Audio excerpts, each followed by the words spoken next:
क्या आप यकीन करेंगे अगर मैं आपसे कहूं कि किसी से अपनी बात मनवाने का सबसे असरदार तरीका उसे वह काम करने से मना करना है। सुनने में ये बात थोड़ी अजीब लग सकती है, लेकिन यह मनोविज्ञान का एक ऐसा अचूक हथियार है जिसे सदियों पहले स्टोइक दार्शनिकों ने अपनाया था। आज हम उस एक आम गलती के बारे में बात करेंगे जो 99% लोग दूसरों को मनाने की कोशिश में करते हैं, और हम जानेंगे कि कैसे रिवर्स साइकोलॉजी, जो स्टोइसिज्म की गहरी समझ पर टिकी है, आपकी जिंदगी बदल सकती है। हम अक्सर अपनी बात मनवाने के लिए सीधे तर्क देते हैं, मिन्नतें करते हैं या बहस करते हैं, लेकिन यह तरीका अक्सर हमें सिर्फ निराशा की ओर ले जाता है। इस वीडियो को अंत तक देखें, क्योंकि मैं आपको सिर्फ एक ट्रिक नहीं, बल्कि वह पूरी फिलॉसफी समझाऊंगा जिससे आप उन स्थितियों पर काबू पा सकेंगे जहां अब तक आप खुद को बेबस महसूस करते थे। आप समझ पाएंगे कि पुराने समय के बुद्धिमान लोग किसी चीज को पाने के लिए उसे छोड़ देने की कला को इतना महत्व क्यों देते थे। चलिए, इसकी बुनियादी बात को समझते हैं। हम एक ऐसी दुनिया में रहते हैं जहां हर कोई एक दूसरे को प्रभावित करना चाहता है, चाहे वो माता पिता हो, बॉस हो या मार्केटिंग करने वाली कंपनियां।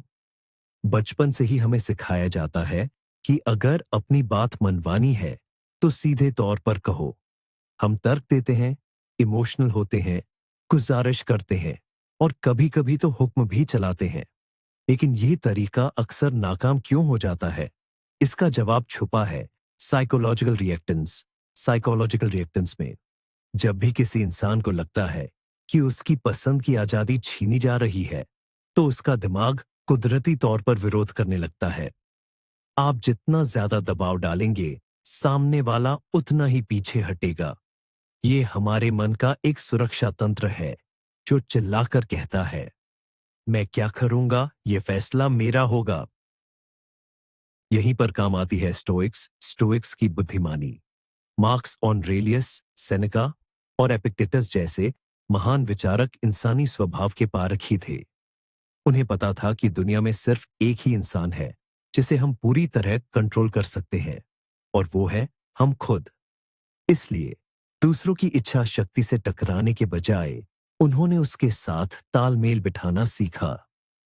ठीक वैसे ही जैसे एक माहिर जूडो खिलाड़ी सामने वाले की ताकत को उसी के खिलाफ इस्तेमाल कर देता है। तो सबसे पहली और बड़ी गलती जो हम अक्सर करते हैं, वह है सीधा दबाव डालने में विश्वास करना। हमें लगता है कि अगर हम अपनी बात बहुत ठोस और जोर देकर कहेंगे, तो सामने वाला मजबूरन उसे मान ही जाएगा। हम सबूत जुटाते हैं, तर्क देते हैं और अपनी आवाज ऊंची कर लेते हैं।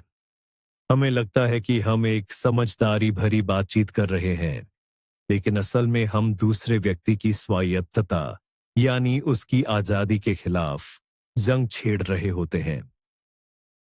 जरा सोचिए, आप अपने सामने एक बहुत बड़े पत्थर को धक्का दे रहे हैं।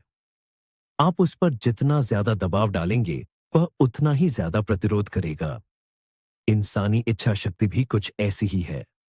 सीधा दबाव लगभग हमेशा एक हमले की तरह महसूस होता है, जैसे आप उस व्यक्ति से उसकी राय और चुनाव का अधिकार छीन रहे हो।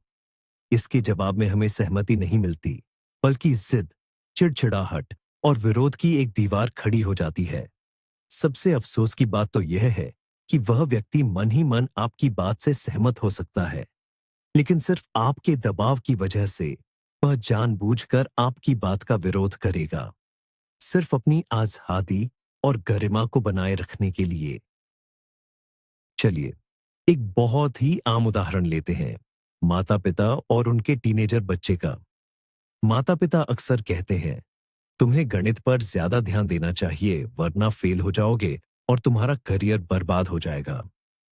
उनके नजरिए से यह बात बिल्कुल सही और फिक्र से भरी है, लेकिन उस बच्चे को क्या सुनाई देता है? उसे लगता है जैसे कहा जा रहा हो, तुम बेवकूफ हो, तुम्हें नहीं पता तुम्हारे लिए क्या अच्छा है, बस वही करो जो मैं कह रहा हूं। यहां उसकी अपनी मर्जी और आजादी पर चोट पहुंचती है, और वह क्या करता है? उसे गणित से और भी ज्यादा नफरत होने लगती है। अपनी आजादी साबित करने के लिए वह जानबूझकर सब कुछ उल्टा करने लगता है, भले ही इसमें नुकसान उसी का हो। माता पिता अनजाने में एक ऐसे जाल में फंस जाते हैं जहां वे जितना ज्यादा दबाव डालते हैं, बच्चा उतना ही बागी होता जाता है। वे सजा देते हैं, पाबंदियां लगाते हैं, लेकिन इससे बच्चे की आजादी की जंग और तेज हो जाती है। नतीजा हार दोनों की होती है। न तो नंबर अच्छे आए और न ही रिश्ता बचा। यह इस बात की साफ तस्वीर है कि कैसे नेक इरादे जब दबाव के साथ थोपे जाते हैं तो वे फायदे की जगह भारी नुकसान कर बैठते हैं। रिश्तों में भी यही बात लागू होती है। मान लीजिए एक पार्टनर दूसरे से कहता है, हमें साथ में और वक्त बिताना चाहिए, तुम अब मुझ पर ध्यान ही नहीं देते। सुनने में तो यह एक जायज बात लगती है ना? लेकिन दूसरे पार्टनर को इसमें एक शिकायत या दबाव महसूस हो सकता है। उसे ऐसा लगता है जैसे कहा जा रहा हो, तुम अच्छे पार्टनर नहीं हो, तुम अपना फर्ज नहीं निभा रहे, तुम्हें बदलना होगा। यह बात उसे फौरन डिफेंसिव बना देती है। फिर खुशी खुशी साथ वक्त बिताने के बजाय वह अपनी सफाई देने लगता है, बहस करता है या खामोशी से और भी दूर हो जाता है। ऐसा इसलिए होता है क्योंकि अब साथ वक्त बिताना कोई खुशी की बात नहीं, बल्कि एक मजबूरी और बोझ लगने लगता है। प्यार और अटेंशन कभी जबरदस्ती नहीं छीने जा सकते। ऐसी कोशिश हमेशा नाकाम ही होती है। प्यार और लगाव तो वो चीजें हैं जो अपनी मर्जी से और दिल से दी जाती हैं। जैसे ही इनमें कोई मांग या सौदेबाजी आ जाती है, इनकी सारी अहमियत खत्म हो जाती है। विडंबना देखिए, पार्टनर को करीब लाने की जिद में हम अक्सर उन्हें खुद से और दूर कर देते हैं। जहां हम एक पुल बनाना चाहते थे, वहां अनजाने में एक गहरी खाई बन जाती है। चलिए अब इस पूरी प्रक्रिया को गहराई से समझते हैं। आखिर ऐसा क्यों होता है कि जब कोई हमें किसी बात के लिए मनाने की कोशिश करता है, तो हम इतनी तीखी प्रतिक्रिया देते हैं? जैसा कि हमने पहले जिक्र किया, इस व्यवहार को साइकोलॉजिकल रिएक्टेंस कहते हैं। 60 के दशक में मनोवैज्ञानिक जैक ब्रेम ने इस सिद्धांत को पेश किया था। इसका मूल मंत्र बहुत सीधा है। हम सभी को अपनी आजादी प्यारी होती है।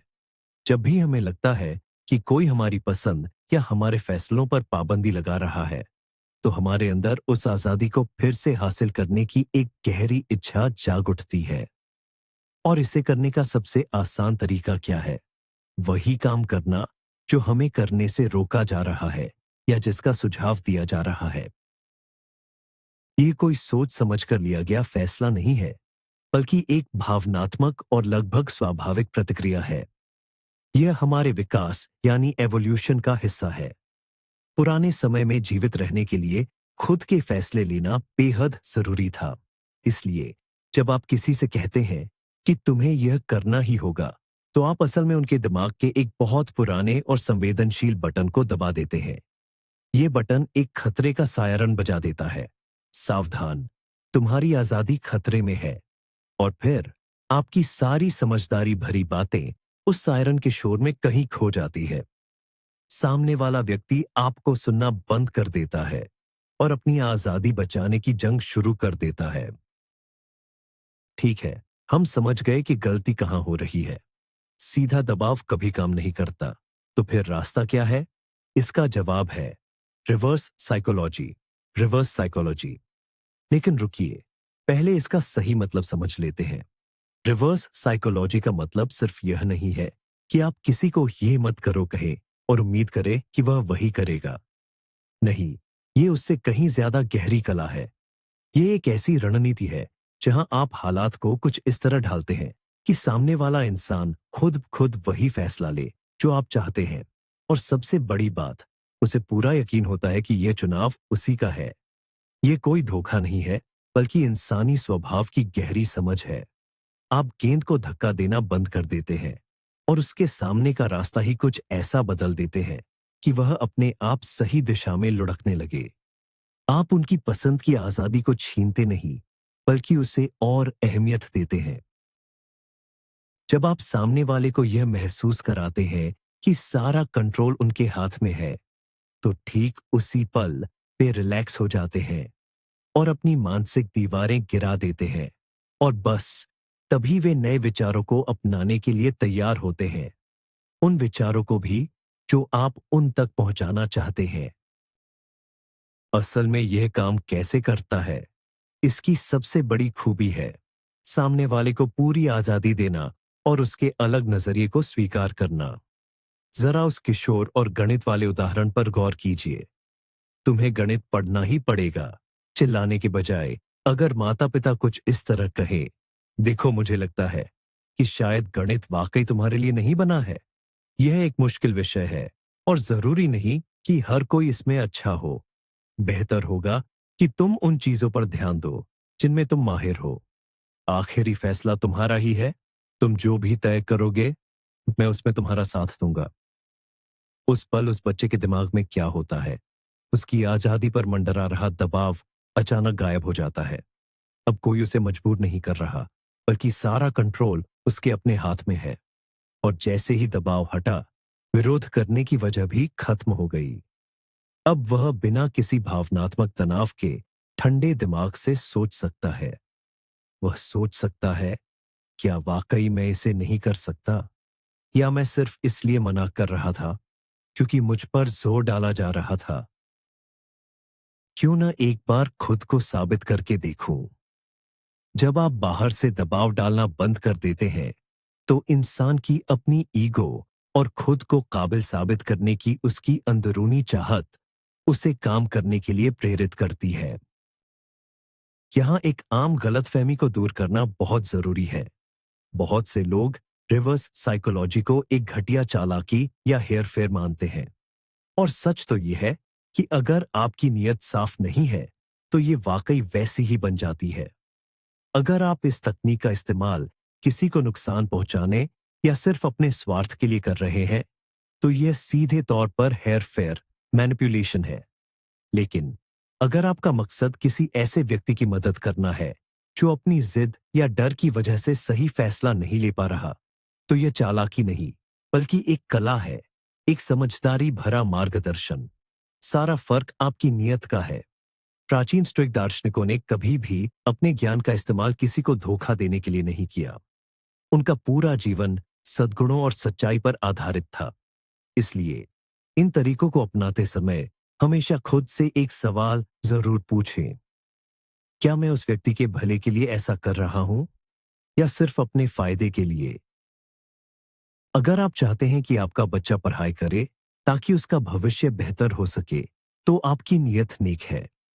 अगर आप अपने पार्टनर के साथ वक्त बिताना चाहते हैं ताकि आपका रिश्ता और गहरा हो सके, तो आपकी नीयत साफ है।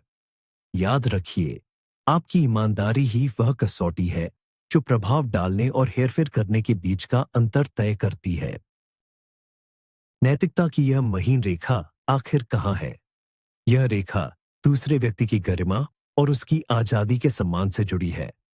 हेर फेर या मैनिपुलेशन का मकसद इंसान से उसकी पसंद का हक छीनना होता है, चाहे वह कितने ही छिपे हुए तरीके से क्यों ना हो। इसके विपरीत एक समझदारी भरा प्रभाव व्यक्ति के नजरिए को और व्यापक बनाता है, ताकि वह खुद एक बेहतर और सोच समझकर फैसला ले सके। जब आप रिवर्स साइकोलॉजी का सही इस्तेमाल करते हैं, तो आप किसी पर दबाव नहीं डालते, बल्कि एक वैकल्पिक नजरिया पेश करते हैं। आप कहते हैं, शायद मैं गलत हूं, लेकिन इस बात को इस नजरिए से भी देखिए। आप सामने वाले को असहमत होने का पूरा अधिकार देते हैं, और किसी भी संवाद में यही वो सबसे कीमती चीज है जो आप सामने वाले को दे सकते हैं। मजे की बात यह है कि जैसे ही किसी को यह एहसास होता है कि वह खुलकर ना कह सकता है, उसके भीतर हाँ कहने की इच्छा और बढ़ जाती है, क्योंकि तब वह हाँ उसका अपना फैसला होता है, किसी और का थोपा हुआ विचार नहीं। इसलिए हमेशा सामने वाले के लिए पीछे हटने का रास्ता खुला छोड़िए। उसे कभी भी किसी कोने में मत धकेलिए। मनाने की असली ताकत सहजता में है, जबरदस्ती में नहीं। इंसान को फैसले तक खुद पहुंचना चाहिए। आपका काम तो बस उस रास्ते पर थोड़ी रोशनी डालना है। अब चलिए इस बात को स्टोइक दर्शन, स्टोइक फिलॉसफी से जोड़कर देखते हैं। आखिर 2000 साल पहले उन्होंने ये गुत्थी कैसे सुलझा ली थी? उनके दर्शन का सबसे बड़ा आधार है नियंत्रण का विभाजन। महान दार्शनिक एपिक्टेटस का कहना था, कुछ चीजें हमारे वश में होती है और कुछ नहीं।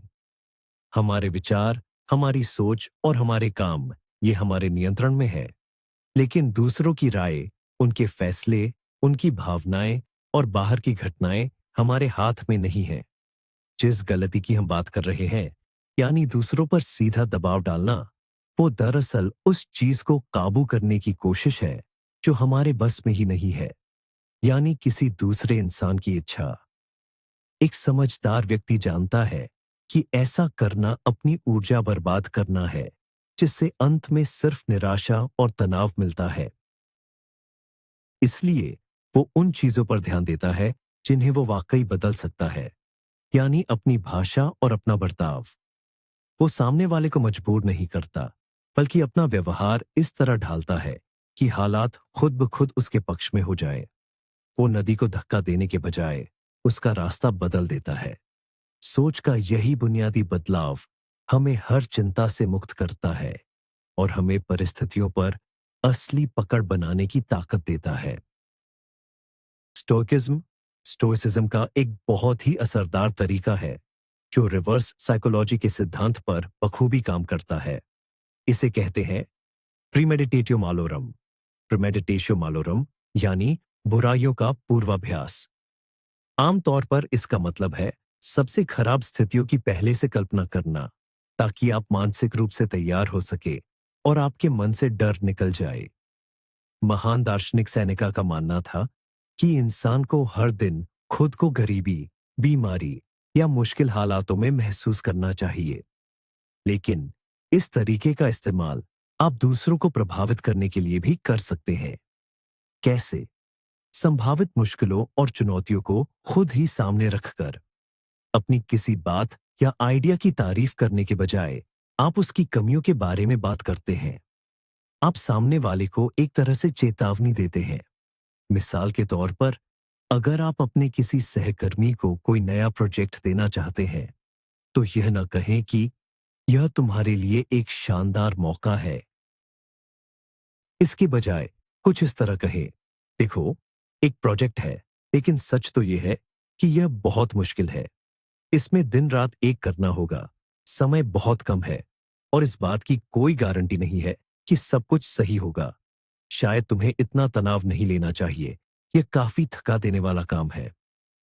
ऐसा करके आप न केवल उनके मन में आने वाली शंकाओं को पहले ही खत्म कर देते हैं, बल्कि उनकी महत्वाकांक्षा को एक चुनौती भी देते हैं।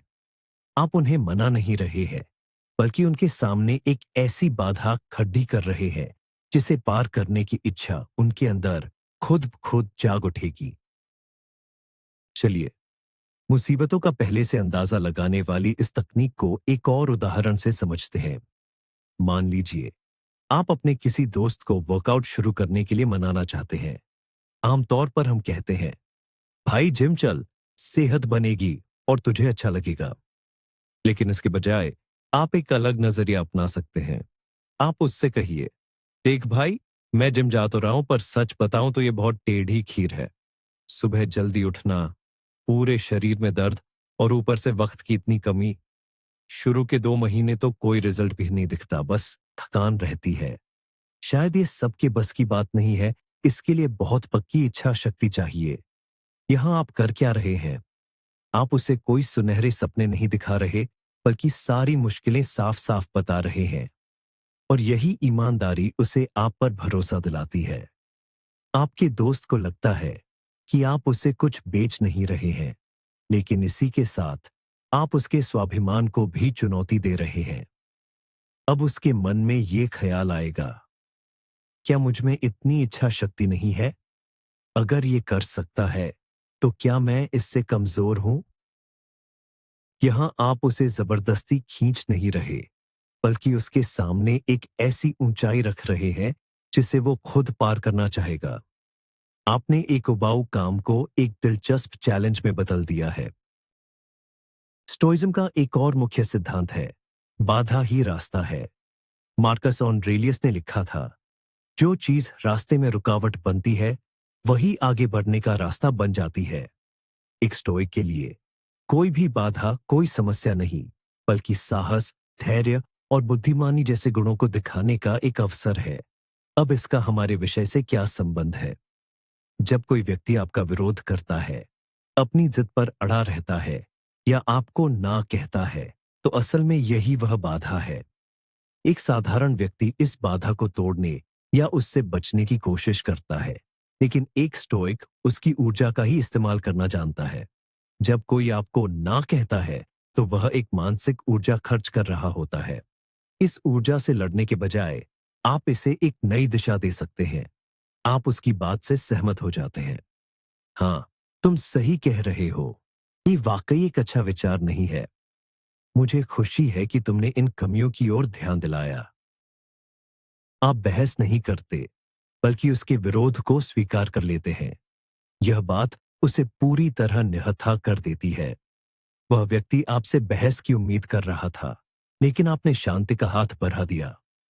ठीक इसी पल उसकी विरोध करने वाली ऊर्जा, जिसे कोई रुकावट नहीं मिली, अब खुद उसी के तर्कों के खिलाफ काम करने लगती है। बात को संतुलित करने के लिए वह खुद ही उस विचार में खूबियां तलाशने लग सकता है जिसे उसने अभी अभी ठुकराया था। स्टोइसिज्म का तीसरा स्तंभ, जो रिवर्स साइकोलॉजी को समझने में हमारी सबसे ज्यादा मदद करता है, वह है अमोर्फाती, यानी अपनी नियति से प्रेम करना। यह जीवन में होने वाली हर घटना को स्वाभाविक और सही मानने का एक नजरिया है। ये कोई मजबूरी या लाचारी नहीं, बल्कि हकीकत को पूरे दिल से स्वीकार करना है। अब सवाल यह है कि इसका किसी को मनाने या प्रभावित करने से क्या लेना देना? जवाब है बहुत गहरा संबंध। जब आप किसी दूसरे व्यक्ति से किसी चीज की बहुत ज्यादा उम्मीद करते हैं, तो आप अनजाने में उसके फैसले के गुलाम बन जाते हैं। आपकी यह निर्भरता आपके हाव भाव और बातचीत से साफ झलकने लगती है।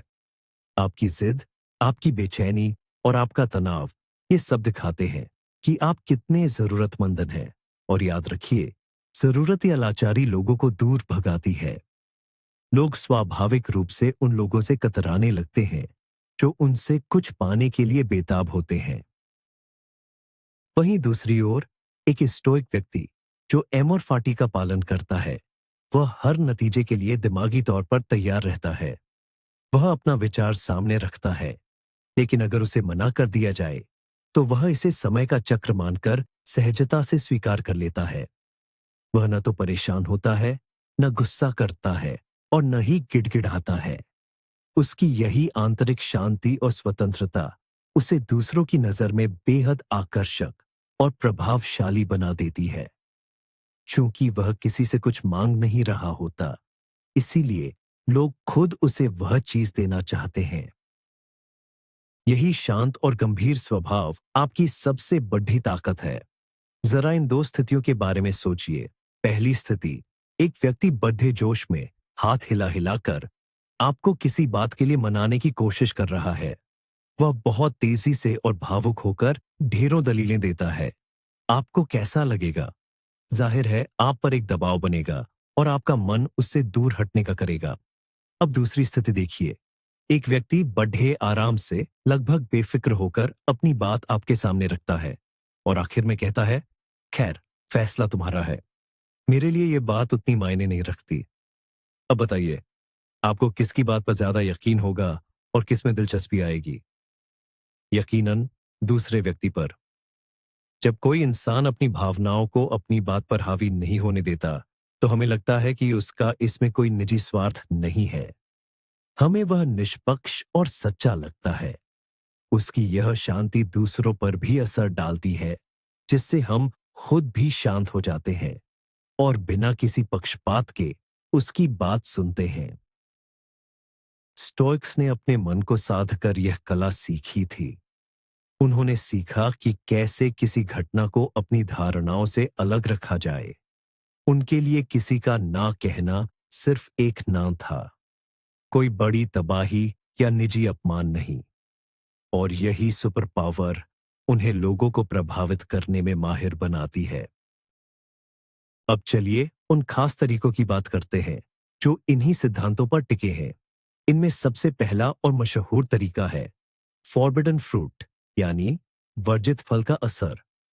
इंसानी दिमाग कुछ इस तरह काम करता है कि जो चीज हमसे दूर रखी जाए, जो मुश्किल से मिले या जिस पर पाबंदी हो, वो हमें और भी ज्यादा कीमती और लुभावनी लगने लगती है। मार्केटिंग की दुनिया में इसका खूब इस्तेमाल होता है। आपने अक्सर सुना होगा, लिमिटेड एडिशन, सिर्फ क्लब मेंबर्स के लिए, या यह ऑफर बस आज रात तक है। आप भी अपनी बातचीत में ठीक इसी तरीके का इस्तेमाल कर सकते हैं। किसी पर अपनी बात थोपने के बजाय उसे कुछ खास या एक्सक्लूसिव बनाकर पेश करें। उदाहरण के लिए, मान लीजिए आप चाहते हैं कि आपका बच्चा कोई किताब पिया रहे, तो उसे यह कहने के बजाय कि इसे पी रहो, ये तुम्हारे काम आएगी, आप कुछ ऐसा कह सकते हैं, ये किताब शायद अभी तुम्हारे पिराशने लायक नहीं है, ये थोड़े बड्ढे बच्चों के लिए है। बस इतना कहते ही उसकी नजर में उस किताब की वैल्यू एकदम बढ़ जाएगी। अब वो खुद को साबित करना चाहेगा कि वो भी अब पद्धा हो गया है। यहां आप उसे मजबूर नहीं कर रहे, बल्कि उसके मन में एक जिज्ञासा और उस चीज की कमी, स्कैरसिटी पैदा कर रहे हैं। आप उसे एक तरह से यह मैसेज दे रहे हैं कि देखो, ये एक खजाना है, पर शायद तुम्हारे लिए नहीं। और यकीन मानिए, यह तरीका किसी भी दबाव या मिन्नतों से कहीं ज्यादा बेहतर काम करता है। दूसरी दमदार तकनीक है पसंद का भ्रम देना। लोगों को हर स्थिति में नियंत्रण रखना पसंद होता है। जब हम उन्हें विकल्प देते हैं, तो भले ही दोनों विकल्प हमारे मनचाहे नतीजे की ओर ले जाएं, उन्हें लगता है कि फैसला उनका है। इसी वजह से वे आपकी बात अधिक आसानी से मान लेते हैं। बच्चों के साथ तो यह तरीका बहुत ही कारगर है। जाओ ब्रश करो कहने के बजाय आप उनसे पूछें, तुम नीले ब्रश से दांत साफ करोगे या लाल वाले से? अब बच्चे का पूरा ध्यान ब्रश चुनने पर होता है और ब्रश करना है या नहीं। ये सवाल पीछे छूट जाता है। उसे लगता है कि चुनाव उसने खुद किया है और वह खुशी खुशी बाथरूम की ओर चल देता है। यही जादुई तरीका बड़ों पर भी काम करता है। किसी सहकर्मी से ये पूछने के बजाय कि क्या तुम रिपोर्ट में मेरी मदद करोगे, आप उनसे ऐसे पूछिए, रिपोर्ट पर काम करने के लिए तुम्हारे लिए कौन सा समय बेहतर रहेगा, आज दोपहर या कल सुबह? यहां आपने उन्हें मना करने का मौका ही नहीं दिया। आप बातचीत को सीधे बारीकियों पर ले आए, यह मानकर कि वे मदद के लिए पहले ही तैयार हैं। यह किसी के फैसले को अपनी दिशा में मोड़ने का एक बहुत ही शालीन लेकिन असरदार तरीका है, जहां सामने वाले को भी यही महसूस होता है कि कमान उसी के हाथ में है। चलिए देखते हैं कि कार्यक्षेत्र में यह तरीका कैसे काम करता है। मान लीजिए आपको अपने किसी जूनियर को एक अतिरिक्त काम सौंपना है जो थोड़ा उबाऊ और मुश्किल है। अगर आप सीधे उसे आदेश देंगे कि इसे पूरा करो, तो जाहिर है कि वह मन ही मन इसका विरोध करेगा। इसकी जगह आप एक अलग नजरिया अपना सकते हैं। आप उसे अपने पास बुलाकर कह सकते हैं, राहुल, एक जरूरी काम आया है। सच कहूं तो ये काफी बोरिंग और थका देने वाला है। पहले मैंने इसे अमित को देने का सोचा था, लेकिन मुझे नहीं लगता कि वह इतनी बड़ी जिम्मेदारी ठीक से संभाल पाएगा। फिर मुझे तुम्हारा ख्याल आया, पर मैं अच्छी तरह समझ सकता हूं कि तुम्हारे पास पहले से ही काफी काम है। इसलिए अगर तुम इसे करने से मना कर दो, तो भी कोई बात नहीं। ये वाकई एक कठिन चुनौती है। यहां आपने क्या किया? आपने पहले ही काम की मुश्किलों को खुलकर बता दिया। आपने दूसरे कर्मचारी से तुलना करके उसकी काबिलियत को एक चुनौती दी, और सबसे जरूरी बात, उसे ना कहने का विकल्प देकर पूरा नियंत्रण उसके हाथ में सौंप दिया। 10 में से 9 बार राहुल खुद को काबिल साबित करने के लिए यही कहेगा, अरे नहीं सर, मैं इसे संभाल लूंगा, आप बस मुझे काम सौंपिए। यही तरीका दोस्ती में भी बड्ढे काम आता है। मान लीजिए आपका मन कोई ऐसी आर्ट हाउस फिल्म देखने का है जिसे समझना हर किसी के बस की बात नहीं, लेकिन आपके दोस्तों को सिर्फ मसाला फिल्में पसंद है। अगर आप उनसे कहेंगे, भाई, ये फिल्म देखनी ही चाहिए, ये मास्टरपीस है, तो यकीन मानिए कोई आपकी बात नहीं सुनेगा। अब जरा ये तरीका आजमा कर देखिए। आप उनसे कहते हैं, यार एक बड़ी अजीब सी फिल्म लगी है। क्रिटिक्स तो इसकी काफी तारीफ कर रहे हैं, पर मुझे पूरा यकीन है कि तुम लोगों को ये बहुत बोरिंग और खिंची हुई लगेगी। ये सबके लिए नहीं है। चलो छोड़ो, वही कोई एक्शन फिल्म देखते हैं जो हम हमेशा देखते हैं। यहां आपने अपनी पसंद को खुद ही कमतर बता दिया और उनकी संभावित प्रतिक्रिया से पहले ही सहमति जता दी। इससे उनके ऊपर से सारा दबाव हट गया, पर साथ ही आपने उनके मन में एक जिज्ञासा जगा दी। ऐसी क्या चीज है जो सबके लिए नहीं है? क्या पता हम भी उन्हीं कुछ खास लोगों में से हों जो इसे समझ सके। यहां आप उनकी सबसे अलग दिखने की चाहत को हवा दे रहे हैं और इसकी बहुत संभावना है कि वे खुद कह उठेंगे, अरे छोड़ डा ना यार, रिस्क लेते हैं, चलो वही अजीब वाली फिल्म देखते हैं। सबसे मजेदार बात तो यह है कि आप रिवर्स साइकोलॉजी का इस्तेमाल खुद पर भी कर सकते हैं, और सच मानिए ये बहुत जरूरी भी है। हमारा दिमाग अक्सर किसी भी पाबंदी का विरोध करता है। जब हम खुद से कहते हैं, मुझे डाइट शुरू करनी ही होगी, या मुझे कल से सुबह दौड़ने जाना ही है, तो हम अपने ऊपर एक मानसिक दबाव बना लेते हैं, और यही दबाव अक्सर हमें काम टालने या बहाने ढूंढने पर मजबूर कर देता है। तो क्यों ना अपने दिमाग को थोड़ा चकमा दिया जाए। खुद से कहिए, चलो अगले सोमवार से मैं खुद को दौड़ने से पूरी छुट्टी देता हूं। पूरे हफ्ते दौड़ने की कोई जरूरत नहीं है। हाँ, अगर अचानक से बहुत ज्यादा मन करने लगे तो बात अलग है, तब देख लेंगे। या फिर ऐसा कुछ, मैं कोई डाइट वाइट नहीं करने वाला, ये सब बहुत झंझट का काम है। बस आज रात के खाने में पिज्जा की जगह सलाद खाकर देखता हूं, सिर्फ एक एक्सपेरिमेंट के तौर पर। अगर अच्छा नहीं लगा तो कल फिर से पिज्जा मंगा लूंगा। जब आप इन सख्त पाबंदियों और मजबूरियों को हटा देते हैं, तो आपके अंदर का विरोध भी खत्म हो जाता है। आप एक बोझ को खेल या प्रयोग में बदल देते हैं। इससे लक्ष्य तक पहुंचने का रास्ता कहीं ज्यादा आसान और मजेदार हो जाता है। स्टोइक दार्शनिक इसे ही अपने नजरिए और धारणाओं पर काबू पाना कहते हैं। आखिर में, इस नजरिए के सबसे बड़े खतरे और सबसे बड़े इनाम को समझना बहुत जरूरी है। खतरा यह है कि रिवर्स साइकोलॉजी कोई 100% गारंटी वाला नुस्खा नहीं है। कभी कभी इंसान वाकई वही विकल्प चुन सकता है जिसे आपने नापसंद कहकर पेश किया था।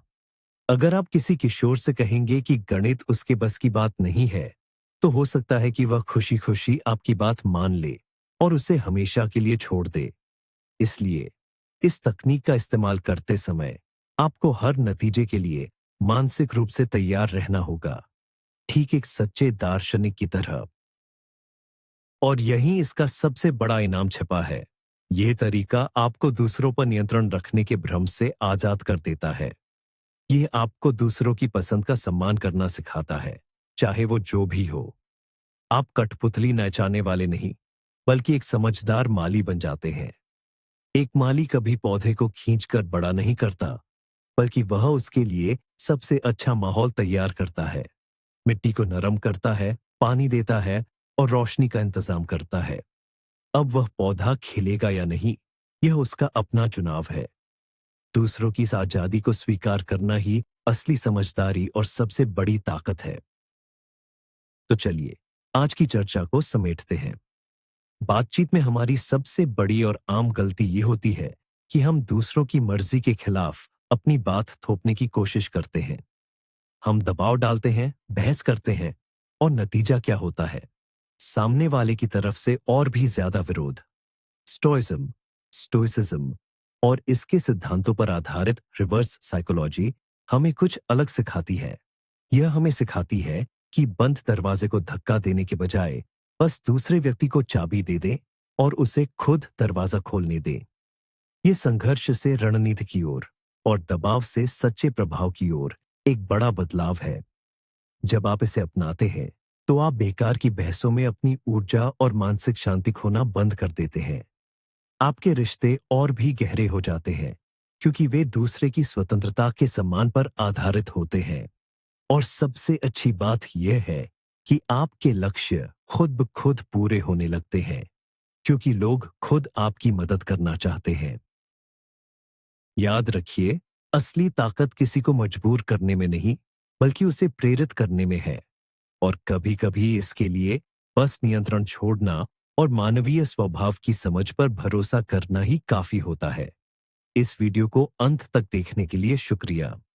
अगर इस बात ने आपको सोचने पर मजबूर किया है, तो वीडियो को लाइक जरूर करें और ऐसी ही गहरी बातों के लिए चैनल को सब्सक्राइब करना न भूलें। और अंत में मेरा आपसे एक सवाल, आप किन स्थितियों में सबसे ज्यादा जिद या विरोध का सामना करते हैं? अपनी कहानी कमेंट्स में जरूर बताएं। चलिए इस पर चर्चा करते हैं।